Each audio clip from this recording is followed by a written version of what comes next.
Okay, isa na naman mapagpalang araw sa inyo guys. So ito nga, at napag-initan na naman natin itong aking Honda Click 125. So 2024 model po ito. So ito nga, ang version 4 ng Honda Click 125. So ang gagawin natin dito guys, lilinisan natin yung makina. At the same time, tignan din natin yung mga wire. At saka check na rin natin yung kanyang ulan the same time. Okay, so let's start. So itong Honda Click natin, 2 years old na siya, 2 years. Okay, so kailangan natin request talaga ETNS yung motor para mapanatili natin yung tipid sa gas at saka iwas sa berya. So ito nga, nabaklasin natin. Alis no.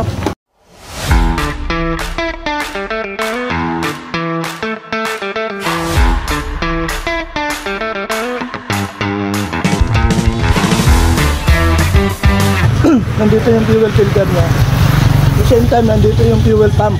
So, ito kasi para ito yung nagtatrabaho guys, para i-distribute nyo gasolina dun sa tayo sa ating throttle body. So, request talaga nandito yung filter niya. Check natin the same time. Aray ko! So, tatanggalin natin itong seat cover. Ayan, dahan-dahan ko sa pagtanggal, no?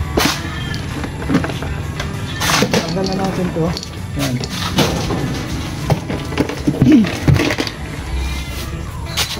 Ito yung itsura ng makina natin, Honda Click 125. Hirap lang natin.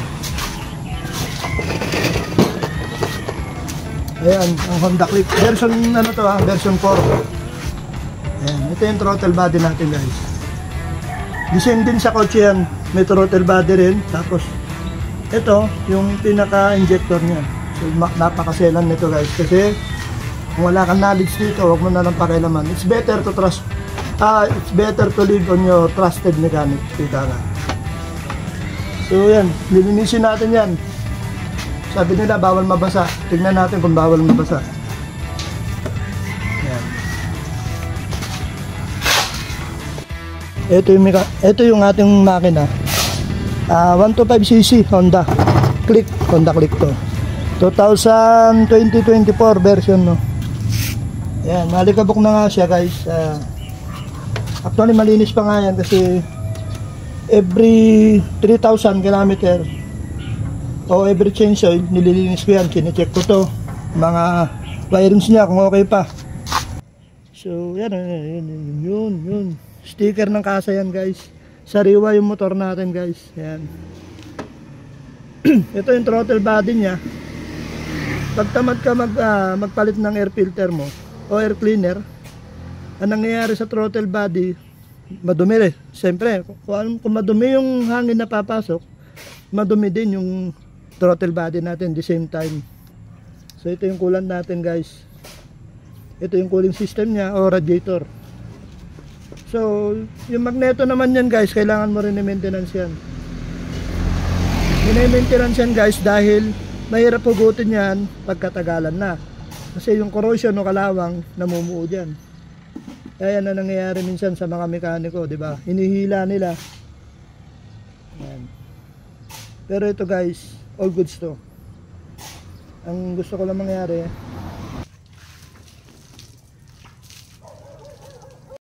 yun, ito na. Simulan na natin dito sa makina, linisin natin.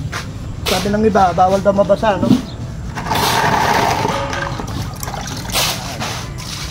So, require ko nililinis to guys kasi gusto ko malinis yung makina ko. Kasi marami na siyang nalikabok. Ayan. So, tirahan na natin, no? Ito lang yung gagawin ko rito sa ngayon kasi malinis pa naman yung throttle body ko.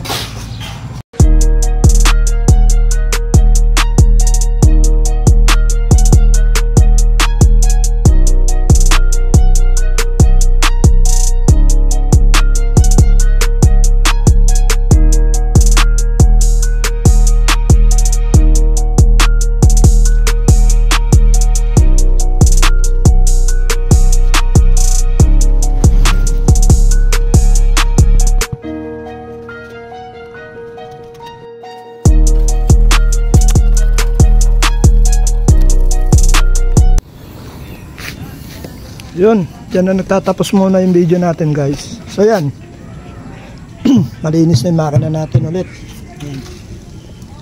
Okay na, wala nang alikabok guys. Yun, nalinis natin. So timba lang yung ginamit natin dyan. Hindi ko muna ginamitan ng pressure washer kasi medyo malayo yung ano namin yung 5 piso yung inuhulugan na pressure washer, medyo malayo. Ayan, malinis na yung loob niya, no? Yun. Sa susunod na video guys, tatanggalin natin to, lilinisin natin yung throttle body, at the same time mapapalit tayo ng fuel filter, tapos konting check up sa mga wire.